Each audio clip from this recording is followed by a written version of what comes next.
Benito Mussolini es conocido por tomar el poder en Italia y ser uno de los personajes principales de la Segunda Guerra Mundial, pero no es tan conocido que Mussolini estuviera bajo la nómina de los servicios de inteligencia del Reino Unido y que el apoyo británico fuera clave para que creara su partido y tomara el poder tras la marcha sobre Roma. Así que, en este vídeo, os voy a hablar sobre la financiación británica a Mussolini. Vamos con el vídeo, esto es Red Planeta, ¡comenzamos!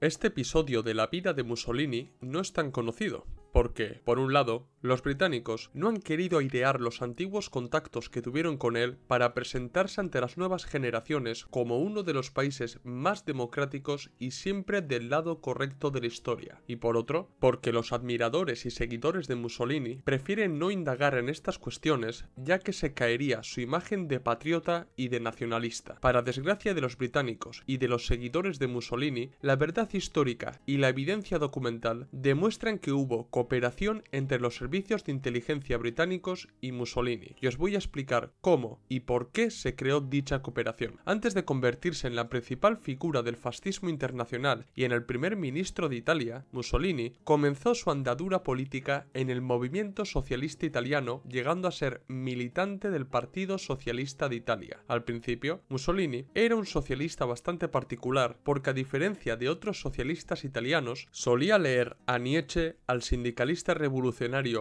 George Sorel y otros autores cercanos al sindicalismo más que al marxismo clásico, aunque posteriormente indagó mucho más en el pensamiento marxista. Mussolini comenzó su carrera como militante socialista en el periódico L'Avvenire del Lavoratore, El futuro del trabajador, y posteriormente escribió distintos artículos para otros periódicos socialistas italianos como La Lotta di Classe, La lucha de clases, e Il Popolo, El pueblo. Al principio, adoptó el rol de periodista e intelectual socialista, pero poco a poco también participó en movilizaciones y protestas obreras como la protesta socialista contra la guerra de Libia en 1911. Su trabajo periodístico no pasó desapercibido para sus camaradas y en 1912 fue ascendido a la dirección nacional del partido y a la dirección del periódico Avanti. La Primera Guerra Mundial supuso un antes y un después para Mussolini, el cual acabó replanteándose toda su ideología. No obstante, el cambio de Mussolini fue gradual y en realidad fue un reflejo claro de la opinión de la sociedad italiana respecto a la guerra e incluso de los socialistas de otros países sobre la contienda. Al igual que una gran parte del Partido Socialista Italiano, comenzó oponiéndose a la guerra, pero se dio cuenta de que, en el ámbito de la política nacional, la mayoría de los partidos apoyaban la guerra y de que incluso ciertos sindicalistas revolucionarios que él tenía en alta estima, como Alceste de Ambris o Filippo Corridoni, apoyaban la guerra y fundaron il Fastio Rivoluzionario d'Azione Internazionalista, que serían los nacional-sindicalistas partidarios de la guerra. El sentimiento nacionalista contagió a muchos socialistas europeos que acabaron apoyando la guerra por la defensa de la patria y, por ende, a sus propias burguesías. Mussolini también se vio afectado por esta ola nacionalista. Una de las razones que provocaron el cambio de postura de Mussolini fue el hecho de que varias regiones actualmente italianas como Lombardía, Véneto, Trentino, Istria y Dalmacia estaban bajo el control del Imperio Austrohúngaro y la Guerra Mundial ofrecía la posibilidad de completar la unificación italiana. Además, argumentó que las potencias centrales eran potencias reaccionarias en comparación con las democracias consolidadas de la Triple Entente y que la derrota de las potencias centrales podría dar lugar a procesos revolucionarios en estos países impulsados por la clase trabajadora. Obviamente, el cambio de postura de Mussolini le enfrentó a la cúpula del Partido Socialista hasta que fue expulsado del partido por su postura socialchauvinista. Su ruptura con el Partido Socialista Italiano fue acompañada de la ruptura ideológica con el socialismo, puesto que comenzó a criticar el concepto de lucha de clases, ya que en su opinión no tenía en cuenta las particularidades nacionales y dividía a la nación, y no solo que la dividía, sino que hacía que los ciudadanos se enfrentaran entre sí hasta llegar a una guerra civil destructiva y perjudicial para toda la nación. A partir de ahí, Mussolini comenzó a considerar considerarse nacionalista revolucionario y se acercó a los nacionalsindicalistas que apoyaban la guerra, siendo uno de los principales impulsores de la fundación del Fasti di Azione Rivoluzionaria. Junto a la creación de esta nueva organización, fundó el periódico Il Popolo d'Italia, El Pueblo de Italia, que funcionaría como órgano de expresión de los fascis y como uno de los periódicos del nacionalismo revolucionario y del sindicalismo revolucionario a favor de la entrada de Italia en la guerra. Precisamente, gracias a la creación del periódico Il Popolo d'Italia, entró en contacto con los servicios de inteligencia británicos. Tanto los Fasti d'Azione Rivoluzionaria como Il Popolo d'Italia desempeñaron un papel fundamental a la hora de presionar al gobierno para que declarara la guerra al Imperio Austrohúngaro. Además, los fascis eran la organización de base y de carácter obrero que mostró más entusiasmo a favor de la guerra. La postura intervencionista de los fascis y del Mussolini sirvió para que la empresa de armamento Ansaldo, la industria azucarera y la eléctrica le apoyaran e incluso financiaran el periódico y sus actividades. Mussolini comenzó con el apoyo de la gran burguesía italiana, que veía en la guerra una buena oportunidad para maximizar sus ganancias, pero con el tiempo otros países también apoyaron a Mussolini, como los británicos. Llegamos al año 1917. Los países involucrados en la guerra ya manifestaban cierto desgaste y la clase trabajadora internacional ya comenzaba a hartarse de la situación de guerra. Esto último se puso de manifiesto en la escisión que se produjo en la Segunda Internacional, cuando varios socialistas y comunistas decidieron organizarse al margen de esta para celebrar las conferencias de Zimmerwald y Kiental y oponerse a la guerra. Además, ese mismo año se produjeron dos revoluciones en Rusia, la de febrero y la de octubre, que provocaron la salida de Rusia de la guerra y la pérdida de un aliado para la Triple Entente. En ese momento, la Triple Entente no se podía permitir el lujo de perder a más aliados, y de hecho, Italia era uno de los países aliados con mayor potencial para salir de la guerra, ya que Italia sufrió una dura derrota en la batalla de Caporetto, por lo que los británicos aumentaron sus actividades en Italia para evitar que el país abandonara la guerra. En este sentido, el diputado Sir Samuel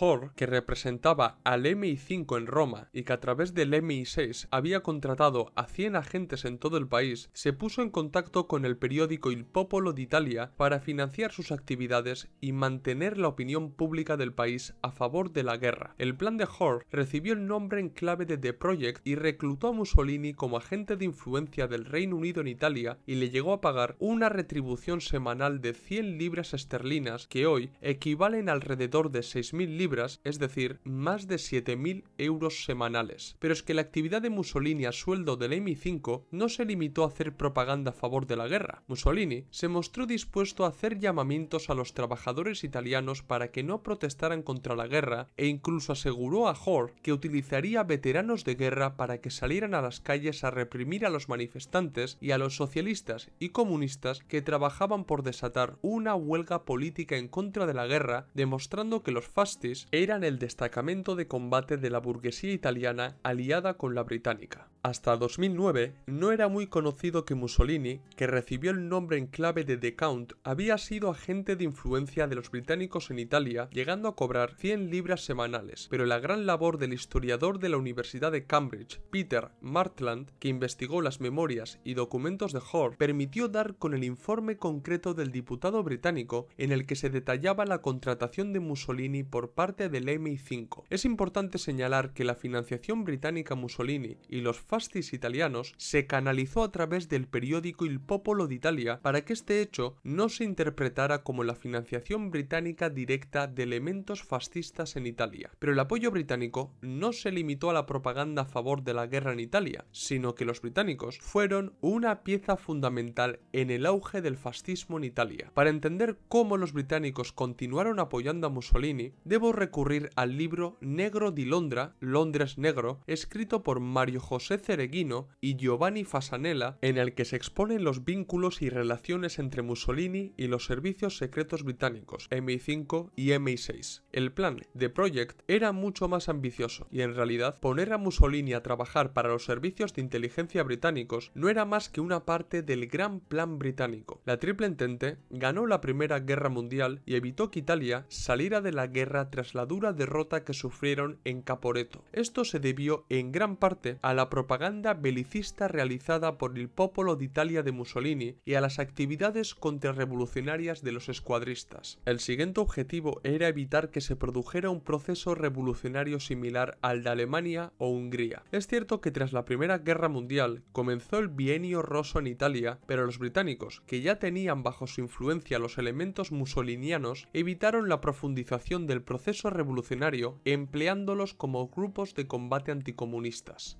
A pesar de la represión desatada durante el Bienio Rosso, tanto las clases dominantes italianas como los británicos eran conscientes del enorme potencial que tenía el movimiento obrero revolucionario italiano y el recién constituido Partido Comunista de Italia, que formaba parte de la Internacional Comunista. Los comunistas italianos fueron una pieza fundamental en el avance del movimiento obrero revolucionario italiano y aunque inicialmente, bajo la dirección de Amadeo Bordiga, se mostraron recelos hacia los destacamentos de combate antifascista como los Arditi del Popolo, bajo la dirección de Gramsci, acabaron apoyando a estos destacamentos. Por todo esto, no es de extrañar que los comunistas fueran una de las principales víctimas de las agresiones fascistas en los primeros años de la década de los 20, mientras que el Partido Socialista Italiano firmaba el pacto de pacificación con el recién fundado Partido Nacional Fascista. Ante esta situación, el apoyo británico a los fascistas dirigidos por Mussolini continuó y la financiación recibida durante la Gran Guerra facilitó la profesionalización de los fascis y la fundación del Partido Nacional Fascista. En 1922, debido al fervor revolucionario demostrado por la clase trabajadora en el Bienio Rosso, se llegó a la decisión de cambiar el método de dominación de la burguesía, pasando del método no violento al violento, que implicaba aupar a los fascistas y darles el poder. Así nació la Marcha sobre Roma, la pseudo-revolución llevada a cabo por Mussolini y los suyos para tomar el poder en Italia. Ahora bien, esta marcha no se pudo llevar a cabo sin el apoyo británico, que facilitó la llegada a la capital italiana de miles de escuadristas. En este sentido, debo destacar varios detalles. Unos días antes de la marcha, Mussolini conversó con el embajador estadounidense Richard Washburn Child para saber si Estados Unidos se opondría a un posible gobierno fascista. Child le hizo ver que Estados Unidos no se opondría y que como diplomático le brindaba su apoyo. A su vez, el embajador británico Ronald Graham también estuvo en contacto con Mussolini y demás líderes fascistas, y Graham dejó muy claro a sus superiores que sus subalternos estaban siguiendo muy de cerca la marcha y que estaban en contacto directo con las camisas negras. De hecho, se sospecha que el rey italiano Víctor Manuel III recibió presiones por parte de los británicos para que no decretara el estado de sitio sobre Roma, que es lo que le exigía el entonces primer ministro Facta. De modo que podemos ver que la influencia indirecta de Londres o la mano británica estuvieron detrás de que la marcha sobre Roma saliera sobre ruedas y de que Mussolini acabara siendo nombrado primer ministro, oficializando así el cambio de método de dominación de la burguesía en Italia. Las relaciones italo-británicas no terminaron con la marcha sobre Roma, ya que, aunque la gente lo desconozca, el fascismo italiano fue tolerado durante mucho tiempo por los países democrático-burgueses y sobre todo por el Reino Unido. Esto se debió a que pensaban que el fascismo era un fenómeno puramente italiano que no suponía una amenaza real para el orden internacional o que servía de escudo frente al comunismo. En los primeros años de la Italia de Mussolini existió una especie de mutua benevolencia entre Italia y el Reino Unido, puesto que el primero estaba centrado en legitimarse internacionalmente y consideró a los británicos un apoyo fundamental para ello, y los segundos vieron en Italia un contrapeso importante frente a Francia en la disputa colonial de África. Las buenas relaciones entre ambos países se pusieron de manifiesto en el apoyo brindado por los italianos a los conservadores británicos en el rechazo al Protocolo de Ginebra y en el que las reservas de oro de Italia se encontraban en Londres. De hecho, en 1923 Mussolini recibió la Orden del Caballero de la Gran Cruz de manos del rey Jorge V. Está claro que con el paso de los años la fascistización de Italia se profundizó aún más y su acercamiento a Alemania le hizo perder muchos apoyos internacionales. Pero, de nuevo, apareció Samuel Hoare, antiguo patrocinador de Mussolini, para intentar legitimar a Italia a nivel internacional. En mayo de 1935, Italia invadió Etiopía con la intención de colonizarla, lo que dio comienzo a la Segunda Guerra Italo-Etíope. A pesar de que la Sociedad de Naciones maniobró para imponer sanciones a Italia, el que entonces era ministro de Exteriores, Samuel Hoare, trató de beneficiar a Italia Italia, llegando a un acuerdo con el primer ministro de Francia, Pierre Laval, en lo que se conoce como el Pacto Hoare-Laval, para conceder a Italia el control sobre Etiopía y alejarla así de Alemania. Cuando el pacto salió a la luz, fue un verdadero escándalo, ya que tanto la opinión pública británica como la francesa condenaron rotundamente el acuerdo secreto de Hoare y Laval. El acuerdo provocó la dimisión de Hoare y la condena rotunda de Laval en Francia. Aún así, Italia acabó controlando Etiopía y creando la África Oriental Italiana. Mussolini fue un agente de influencia del Reino Unido en Italia y se benefició de los servicios de inteligencia británicos. La ayuda brindada por los británicos le permitió conseguir la financiación necesaria para profesionalizar las escuadras y posteriormente crear su partido y tomar el poder con la marcha sobre Roma. ¿Qué os ha parecido el vídeo? ¿Os ha gustado? ¿Os gustaría que hiciera un vídeo hablando sobre el bienio rosso de Italia? Hacérmelo saber en los comentarios y sugerirme nuevos temas para que trate en futuros vídeos. Dar like si os ha gustado el vídeo, si sois nuevos suscribíos al canal, recordad que en la descripción del vídeo tenéis el enlace de PayPal para donarnos dinero, ayudarnos a crecer y que podamos seguir manteniendo el canal. También tenéis en la descripción del vídeo los enlaces de los documentos y libros que tenemos a la venta y seguirnos en las redes sociales Twitter, Facebook, Instagram y TikTok, donde subimos nuevo contenido a diario o casi a diario. Esto es todo, nos vemos en el próximo vídeo. ¡Salud, camaradas!